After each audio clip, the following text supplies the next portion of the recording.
mahia kau pili kimi nomo sia I he fono nani mo whakangalo ngalo si I ai kovi he mo uwini o hangaki he lan koe tui te tau ngā wāngai ai tui mo he whaakataki koe maha fumi kau fua kolo si peke hapu e nau ka lau ni ku o pau o ia ai fi e fi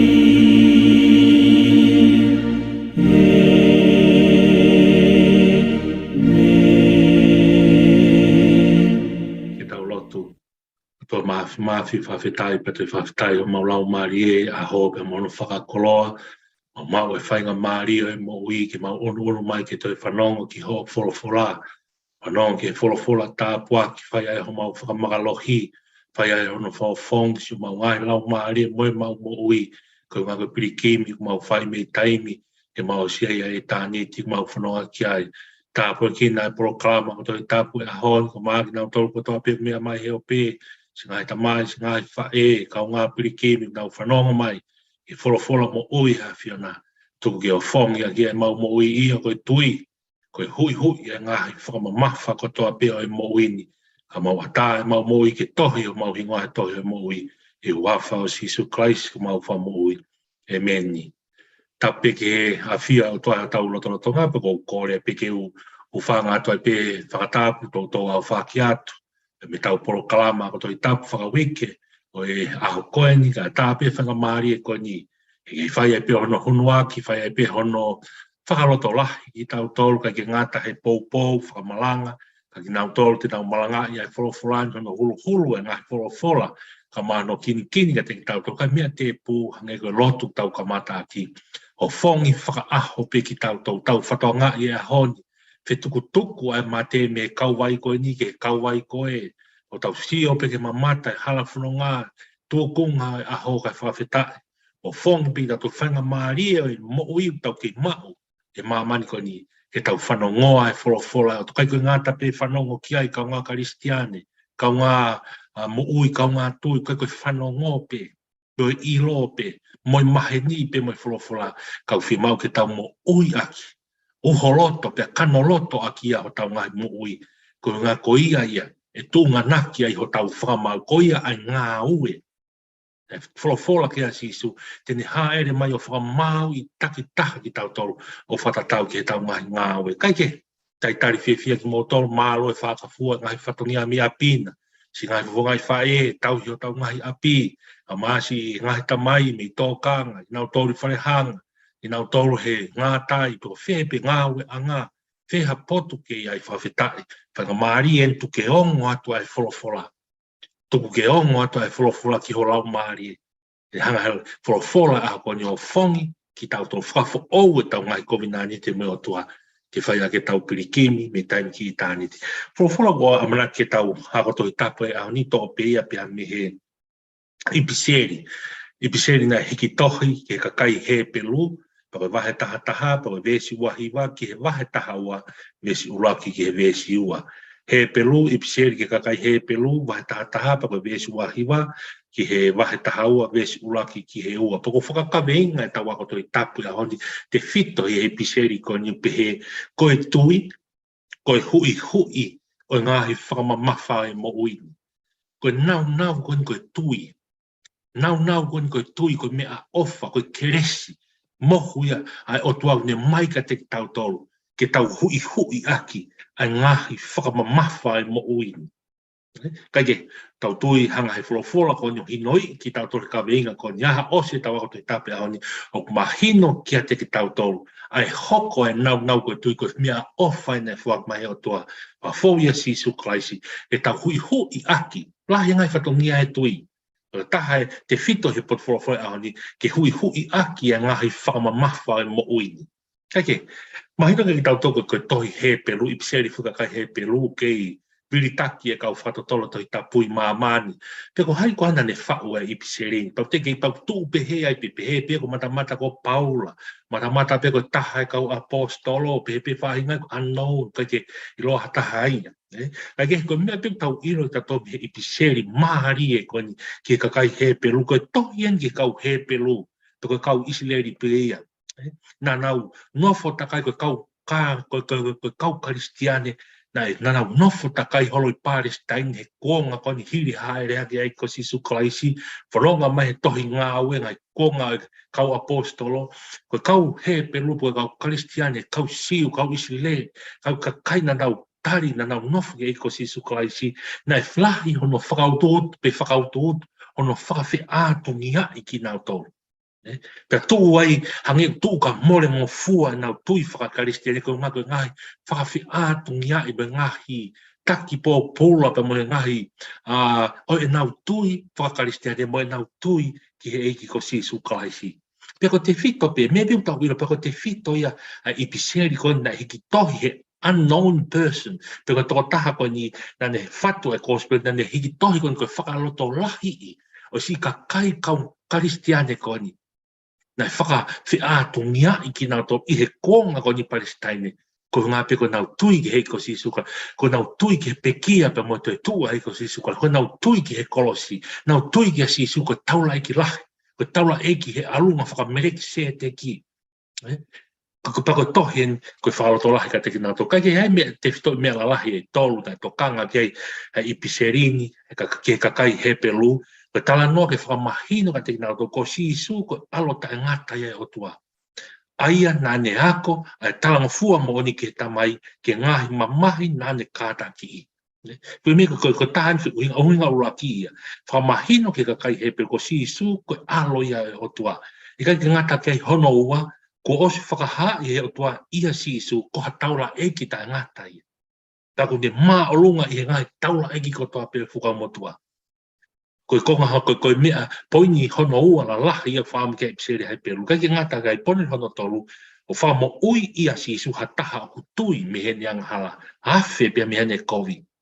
O whaamo ui ha taha pe o tui ki hei ko Sisu Klaisi. Mea lahi e tolu o kuto kanga ki ai epsere ko ni ki he kakai he peru. Ke kakai ne whakawhi ātu ngai ki tato ko ngā ko nau tui ki hei ko Sisu Klaisi sai. No forever e tau tānoa e tau mo tau ako toi tapu i ahoni ia i he ngahi ka kano e tohi i he wahe taha ki he wahe taha ua. No fo e whakamamawha ki he mua ai tui. Peko nau. Hangi ko tau tānoa ki ane nai. Peko keresi, peko mea ofa fungani pe nea o tua ke whahinga tangataka ko e tui. Ko nau e tui. Kai ke wahe taha ki he wahe taha ua tohi he Peru. No fo ia pa whamamafa ki he mea kon koe tui.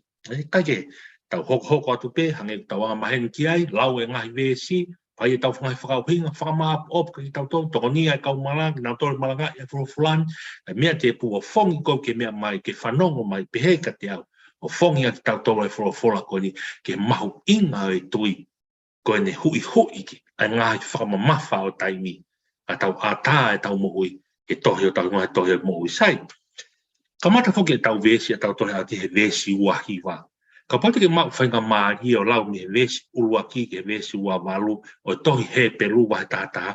Tala noa kotoa peia ke ngahi tui, ke kakai tui o whulawhula. Pe koe tui na i he kakai fungati i kakai pe kau helo e toi tapu. Tau te whito mea e palahan fuakawa motua, umai ke fuakawa. Tala no hanga he toko taha kone ne whaua i piseri ki kakai he Peru. O haiti mai ai ngai tui na whai he kakai. Kau palo fita, kau peteri ati. Me he fuakawa motua, ke fuakawa ai ngai ngau e tui pe na nau whai. Uia he palahan mea whanonga koe ke te iro poe whanonga tui pe. Ka tāpua ke akia ke uia ko tamai e kakai tui. Kai ai koe vesi uruakia ke vesi uawaru. Whakamatala e piserin ki he tui ai kakai ai otua. Hoko atu lewa ki tau tolu he vesi wahiwa ki he vesi ki he wahe taha ua. Vesi wahiwa whanonga ia ai ki he vesi whanoa.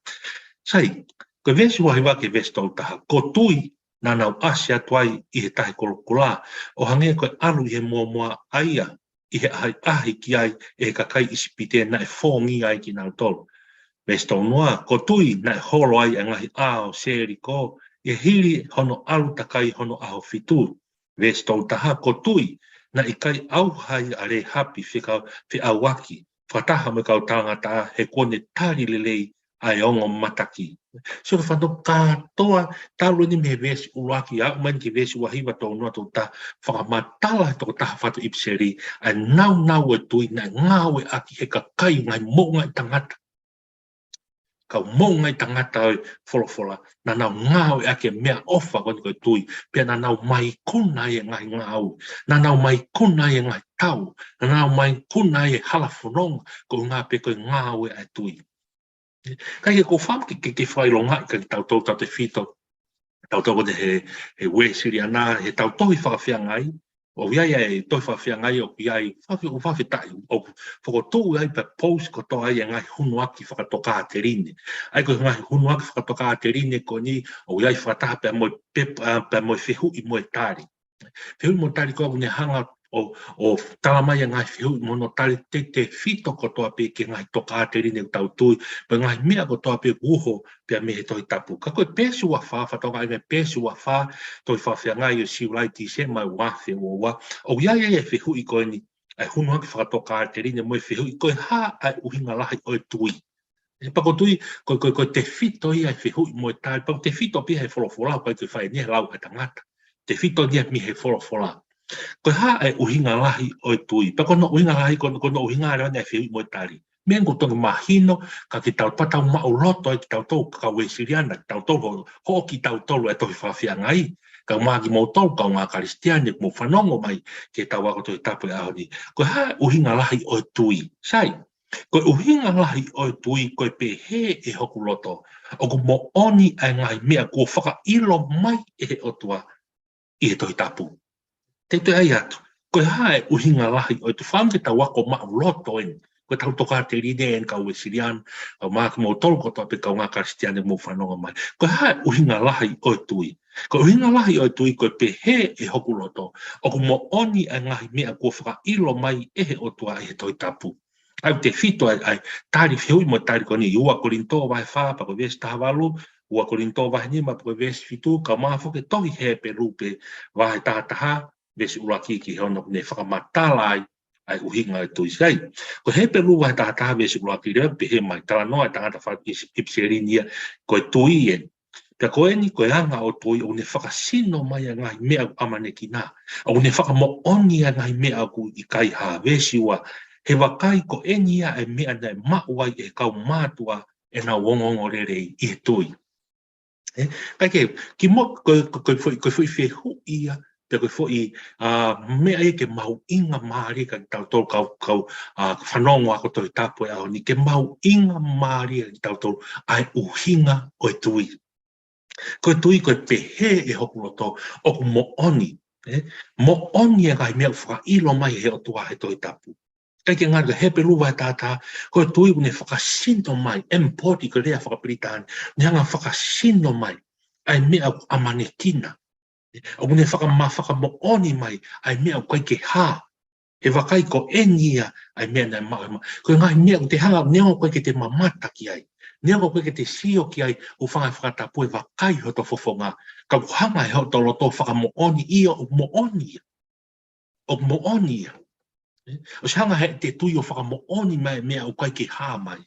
Kai ke koe mea ko whaamu koe ke whakamahino ki ai o hinga ia e tui. Pesi, hiwa wha, toi whawhia ngai si ulai ki tise mai wawhe ua. O ki ai, ai ki hunuaki whakatoka a te rine koe hā ai uhinga lahi o tui. Ka ke, koe ne mahino ka kita ia, mahino lea pito vesi wahiwa vesi tau noto ta, koe tui ia, koe ngai mea ne nau ia, koe mea ofa, koe keresi, koe tāpuaki pene mai o tua, o whaka inasi aki e kau mo ngai tangata toi tau. Pea punau hanga o mai ka kita o to, ke whaka mo oni ka kita o to, ai maho inga o e tau ai tui ke tau mo ui. E koe nau ia whanonga hā karistea. Tala mai koe he wholofola Paula, he wholofola he Paula, tala mai koe pā koe tui. Me au de hanga pare aki ngai ngau vela te volo. Ngau vela setani mga ko tui pai. Me tau ia e karistiane. Kai ta hoko atu. Vestolua, te hanga lawe vestolua ke tol wal me me tala noa ko toa pia ke nau e tui na ngau aki e kau mo tangata e fua kama motua. Vestolua ke tol wal pia no wharea. Pako toi eke, pako eku toi rea atu ke ha. He ku si ai taimi ke whamatala ki a kiti one, ko pē laki, mo sami soni, mo se fita, ki a te vita fok mo sami wela, mo kaupalo fita. Ai whahinga aia e whai aki o e tui, nanau i kuna e ngai pureanga. Nanau whia mao noni, nanau la wai e ngai tala o wha. Nanau tāpuni e ngutu e whala i o ne, vestol wha. Nanau tāmate i e mbalo he a whi. Nanau hao mi he mata e here tā. Na e whakaake mālohi me vai nanau hoko o toa i e tau, nanau turia ngai mata tau e muri. Vestoli ma wai eni whawhini honau pekia ko toi tuu kaka whamamahi i e tūnga mea ni i o i kai te nau whia tari ai lau whakahau whi kohi ke nau la wai ai toi tuu rerei haki. Vestolono, pia nai ai ahi aki hani i he ngai manuki whamamahi moe haha, kau maa nofo hai sia, moe plisone. Vestol fitu, nai tolo makai hani i, nai kirisiua, nai whakapongi here tai, nai nanau he tu o kof kri sipi, mo kof kri kosi, he kona masiwa mo whakatangai mo ngao hia. Vestol walu, ka koe whaahinga nai kai ke tau mo ki nau tole mama koe ni, nanau nofo holo i he ngahi toa wha, me ngahi mo unga, me ngahi ana e whanua. Hato ngai, vestolua ke vestol walu, tala noa ia he whatu i piseri ki he kakai he peru, koe nau e nia tui, na e la vai aki he kau mo ngai tangata koe. Kau mo ngai tangata, kau mo ngai whiwhini, o e fua kawa motua. Nā nau totu ki nā nau kirisiu, tā mai na keke tāu ki nau toria mo e nofo i e whanua, ma nā nau nofo toafa, koe ngā koe nau tui. Because of their faith, the strong of their faith, hangi ha makatu i tahi. Nā keke nau laue, nau whihanga hangai mo e mate. Nā keke nau laue, whihanga hangai mo e lai o ne, e ngahi, manu whekai hu whangai whakatapu e wao tā. Ngahi manu whekai o e toafa. Ka koe ngā pe koe nau tui. Koe hae tui, koe mea i pehe i hoku loto, o ko mo oni e ngai mea. Taimi o turi fua e tui, e whakamahina o ko mo oni e mea ko tau tala mai a whorofora. Kai ke toi pehe atu au koe hae whia kaia, koe hae whia inua, koe hae moko sia, koe hae ngai ta au e maamani ko ni, ka koe ko tui. He kos mahino ka te au, o ku iai e pare a malani, o ku tuku mei mua, o ku iai e kalaudi o ku tuku mei mua, o ku iai e pureanga o tua o tuku mei mua. Ne ongo hae tau e hala whanonga, te u tō mau e tui, ke e ko sisu kaisi. Kai ke pehe atu e ko hae kirisiua, ko hae whakapongi, tāma te ki nau tau. Kaka he mo unga, hifo e te rea, haa ia vai, na nau whanonga pe. Ko ngā pe koe tui, ki i nau me ki mea ofa e o tua. Unanga whakamakalohi ai moi e tau tolo maka ke toa toa. Ko ngā pe koe tui. Kai ke hoko atu vestolu hiwa rewa ke ves whanoa. Io, ko ki nau tolu ni neongo na nau mau ko toa pe hahongo ngore rei e nau tui. Kanai kai, i kana e i kai te nau la vai e tala wha ves whanoa. Ko hi ko toko naki o tua ha mea rei hake mā tau tolu. Pea ko hi ke oua na whakahao hawa ki nau tolu. Tai te tau kauai. Patonga, te vestolu iwa whakamahinga mai, neongo na nau mau ko toa pia ngahi o ngongore lei ko toa he nau tui talue me ves uluaki, he peru tahataha ves uluaki o au man ke vestolu walu, ono whakamatala he whatu i piseri, ai tui ai kau pētere, moi kau moungai tangata, moungai whiwhine e fuakama motua mo i toi tapu. Neongo ko toa ai, kanakai ke nau mau e tawa wha, ego uhinga hokia, nei, ka tau te whito ki nau tore whakamotua, na nau tui pika nau whoronga, na kai ke nau hao ke taimi koni, na nau whawhonga, ahi mamata i koe tala o wha ko sisu kalaisi, lau kai puna ko sisu koe tala o wha. Hoko mai a sisu kalaisi, o ne whaki o no tātāti, o no sino, i hono kuonga. Neongo na kai ke nau hao mai o mamata ke tala o wha ko ia. Ka ku wes whāno, ka koe uhi ko toko naki he o tua, ha mea le rei hake maa tautolo. Ko tautolo, ko ngā ko tautolo ne taru me kuonga, Nau tolu kodi hang matu fuka tala noa piseri kakai he pelu koni nau whakawhi atu ngai na to. Ko mea ofa fungani na e fuaki mag moto na amo fofonga na mo ilo si kako sisu Christ. Nyanga ko si kakai kodi na nau tuipe i e fukama moto a na kai ke nau mamata ke tala waka sisu ko koena o ke mamata ai ke eiko sisu Christ. Ko koena o ke mamata ke tala ofa ko ia. Ko hike oa na whakahao hawa aki nau tolu ungai, ka ki nau tolu ko nei whakahao hawa ko unga ko nau tui i he whakawa motua, kai ke tau kaua. Ko pau ke kau ki nau tolu nei whakahao hawa ki mua, e haere mai a sisu kalasi, lawe ai mo ki tau tolu, ka anoan ki nau tolu ko ni nai Palestine, ke kau he pelu ko nei uhinga ke whai ki ai e tohi e pserin. Kai ke ngatai, lawe ai ki tau tolu, hau mai ke kuonga seni turi wata, lawe ai koe, lawe ai au, lawe ai a tonga. Lawe ai kaunga Kristiane koto api, i tala ofa ko ia, o e whakahao hawa, o e toina e whai talu me ka matanga. A umage konga sisu, hoko mai a sisu, whaki hano tātā mono sino, ke toi whakamaka lohi ange tui ko ia. Hiri haere hake, whaki mai lau maari, tau whanonga mai moia, moe nau peo e tui ko ia. Ke whakaloto la, ke whakamo onika ki tau tolo e mea tai haa mai. Aia ko tau hala whanonga, talu me haere hake ai ko sisu Kraisi, o tau whanonga ni, ke pure anga o tau whanonga ni, ki aho e whakamau. Tau whanonga ni ke mau e kalau ni. Aia ni tau whanonga a ke tui ko ia. Ai tui ko na e pasi mai me kau peteri aki. Au mai ke konga si, e tui ko ia te tau pasi a koe, singai tamai, singai whae. Pasi ke tau whanau, hange tala noa ki ai ngai sa me.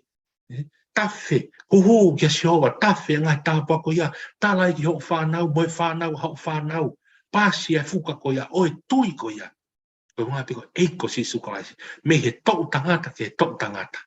Hau ka taibi ko tau pekia, tau mai he apostolo, ko ia pekia tui, ko ia tene ftoe tu o mao e koroni, kalauni e puranga auto, he ko nau tui ko nau whakalangi ia. Nau ia te tau to o moia, hu atu moia tu a whai toka. A oai ke mo i tangata. Ai ko vesi kamata pe me vesi wahiwa ke vesi fa noa wa tahatala noa ko toa peia ke nau e tui me fa mahino i tato hoko mai a sisu te fa mau taki ange tau tui ke tamai tui ke o toa i tata pa mesin fo ki sisu Christ ke lava fa ha te nau tol me kamata i nau tui pe o ha mai tau tau lava tau fa ha e tau tui ke tata a sisu tau hoko te tau fononga ai ke mau ai moi tangata. Kai ke hau ahu lewa ke wahe taha wa vesi uraki pa mo vesi ua. Vesi uraki wahe taha wa he pelu aua pe koe mea i he kāpui a ki tau tolu e ao kau whamo oni o pe he whau. Ko ia ke tau hui ai whama mafa katoa pe moi anga halang tau moua mo fua ki ai a tau ki taki atu e tau rere he whakapue ko tala humaki mai ki a te tau tolu. Ai ko tala noan ke kau whapo oni. Ai ko tala no ke kau whapo oni. Ko wai ngahi lotu kehe na o mai na tau. Ko ngahi o whaka uhinga ki vesi ko ni. Vesi ulaki ko ni. Tala noa ko ai ke kau whapo oni. Ai ko uhinga ko kau palo o fita. Ko ngā ke ngahi tui kehe i kai. Ko tala noa a honi e ko ka pui ki tau to he kau whapo oni. Ko ni uhinga ia ke wahe taha katoa. Ki he tui na e whai he kau peteria ke kau palo o fita. Kau monga tangata. Kau monga ko ngahi tui kotoa na nau whai koe ngahi whakamo onia ki a te ki tau tolu kau ngā Kristiane a honi. A ki nau tolu kau ngā Kristiane kon kau he pelugo ne whai ka e pserini o a umai ke senturi watahan o a u ki he whanonga ke pā anganga o a u ke aho whamau ai ki tau tolu pe whamau ai mamani koe whakamo onien. Tau whawhe kai ka pui ki tau to he ngai whamo onio e tui na e whai koe ni he kau mo ngai tangata mo ngai whiwhine e toi tapu. Pea ko ia, ai whamo on ki tau tolu, ke tau hui a ki e whakamamafa kotoa, mo i hanga halau tau mo ua ngofua ki ai. Hai e ko whakakawe i kai tau kato i tapu hani, ko e tui ko ia, ai whamo oni mai mihe to i tapu, ke mai ke tau hanga o teke aki, hui a ki ai ngai, hanga halau tau mo ua ngofua ki ai. Ko te ko tari whafoi tu te whamo oni mai pa whamo, hai ngahi hanga halau tau mo ua ngofua ki ai e ahoni. Nā koe anga hala e ngai tau sio, anga e tau whakakau, anga hau tau hua ho whangai whakatapu, anga mea tau kai, anga mea tau whakatokanga mea ki ai, wheitu tau rue ki ai, mea wala ki a tau ni, whakatokanga e hui hui ngā ianga hala mo ua ngō fuai. E ko tui au, tau mea whawhoi tui tu wai, te ke nofo, te ke mea mai hena ko whakotua pia, o iai e ngā ianga hala ke toka mea te au lawe, o tau mo ua ngā ngō fua, tala mai he au tau hui hui ia. Aki, ai whetongi ho tau loto mo ho tau la, ake tau tui, ke e ko si sukalai, o hange ko iau whamo oni mai he kau, whamo oni toko lahi ko ni, ai ko fuwa, wahe tātaha ia tohi e pelu. Whamo oni mai ka ki tau tolu, ai mahu inga e tui ko ia, hui hui aki, whakatala tala aki, ai ngāhi anga hala tau mo ngō fua, kai ke ngata, ai tau hui hui ngai hanga hala ko ia, ka tau ki taki atu, e tau lere whakapue pue. Ko ki taki atu e tau lere whakapue pue, whamatala ia tui. Lere whakapue pue ko tala humaki mai, ke whaia pirikimi, koe whanonga pirikimi o tau whai koni, kono tau kei ko kalaisi, ko ia e eiki waka, ki taki atu e tau lere whakapue pue. Kanga whewhe, hai ki taki ko ia. Ki taki e tau tauhi e tui totonu. Ki taki e tau nofo ke koe matui ku io, kau pētu ku hange koe fua ka venga, kau koe ku me ke nofo ni ke ki taki e tau o, ngahi e tau rimisi nare lalahi, pa mo tau ngahi whei lau lau, mea lelei ko tangu tau whakatala noa tau mahi ako toi tau, mea lelei ko toa peia, mea peo pau ke whai, ka hange ko koe whaloto lahi ko ne, wholofo na tange si suko ki a maata, koe mea koe ngā whaini, whiri e mere, koe whanongo ki wholofola o toa. Ai ako uhinga ia, koe ki taki koni he lere whapoe, unga ke tau tauhi e tau tutototu. Hangi wholofola na whai si su ke toko fitu ngō furu koni ia e pseri aluke. Iyo, mau inga pe malanga, mau inga pe palofisai, mau inga pe turi te aro, kaku tohi nai homo hingoa he tohi o mo ui. Whapapau ko mea ko tau whai tohi o tau inga tohi o mo ui. Koe lele ia e whakapue pue ui ngai haoni. Whakapapau matu waki e tau mo i e whenga e te volo, ngahi anga halaku, o ku moua ngō fuai. Whakapapau i o tau matatari, puke tuu, ai whenga e te volo, ho mo e po. Te ke pe pongpongi, o si whakalau mai, siar ka hai, ma mataru ki he, whakalau mai, fo i he ham. Ko mea u tala noa ki ai. Matu waki e tau lele whakapue pue. Whakapapau whapapau o tohi ho tau ingoa he tohi o mohui. Ko le re whapue pue. Ko ngai ai au e hoko mai a si isu ke whakamau e mamani ko ni. Tau tō mo e lau. Tau iro whapau na tau tauhi e tu totonu. E tau tui ke pe kia pa mo toi tō e ko si isu kalaisi. Tau nofo aki tāri aki ke a hoko mai e whakamau. Kai ke ngatari ai wesi ua pa ke wesi ua whamau opo e pe tau koto i tape a ni pehe mai. O tau sio whamamaua ke taki mua. I he tui mohono whakaao io, a sisu ai a koe mea ke tau mauai ai fie na tala humaki ke ate a koia, na ne kātaki a mate kaluse whai. Ne kai tene toka i hono whamai, te kone nofo foki mi he tō matau o taloni o toa. Mahari lahi, whawhetai ki e iki. Ta kono whakapapau ko toko e uho engi o e tui. Koe whakapong oni to tonu bengi o tu nea pesi kau whakamo oni, kau pe te riake kotoa, po meha ngena tau whakatala noa ki ai he wahe tātā, o e tohi ipseri ka kai he peru. Ka koe tui, koe ni nai a si sukla, koe tui piki tai ki eiko si sukla si, koe iwi o mai ia. O tau taria koe iwi whaki tāpua, o mai he nea fio. Ke whakamahino ki a ki tau tolu. Koe tau tui ki eiko si sukai, ko ia, ai pea mau inga taha e moui, ke ne pekia pe mone tō, lea ke ai a loma vai a ngofuru, me si wat, lea aki, tui aki, lea aki hongu tū whakatapu, ko whakamo ui ki tau tō, whamore more tau ngā lahe tō, he pekia mo te tu a sisu, tui aki holoto, pe whakamo ui ki tau tō. Mea ia ke whakamahui, mau inga ka ki tau tō, ke ngāwe ne whai e sisu, ne kai ke ne, nane kātaki e mate whakaluse whai, ne kai te toka i hono whakama, e ka pahame hoko, ko te awhio i e talon top tapu i langi, i he nima to mata o e tamai, ko ngā pe koe tui ko ia, ko mea o whai ke o mai ka ki tau tolu, ko ngā ko tau pirikimi o whai. Te tānaka pe moen ki he hunu aki whakatoka a te rine, tau tolu ka wesiliana, ka koe pesi hiwa ni maa pe, pesi hiwa ni mau, ia e hunu aki whakatoka a te rine, pesi hiwa ni maa e tohi whakawhia ngai, si urai ti se ma wafe ua, pesi hiwa ni mau, ia e hunu aki whakatoka a te rine, whihui mo tari, koe whihui pe, koe hae tui pikitai, kia si su klaisi.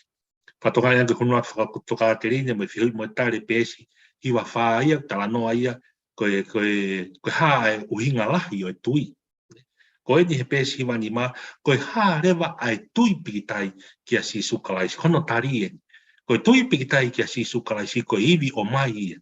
Ai au tau tari ai aene a whio o hange ko hono whari ari mai e kōsperi o tau tui ki a te ia, mo whalala ki a te ia toko tape ke whakamo ui kita. So ne vai rak vesiwa, karetia vai ua vesiwa noa, ka maa whakipseri ka kai Whiripai vai tolo vesiwa. Hange ko whakaloto lahari nei, ton ka tau tau ka ngā wesiriana ko toa pē, ka ngā karistiane ko mea mai tau mauloto whangi whihui mo tari kone, ko tau toka te rine, ko mea tau tui ki ai, mea ngangane tau whakauhinga ki he tui.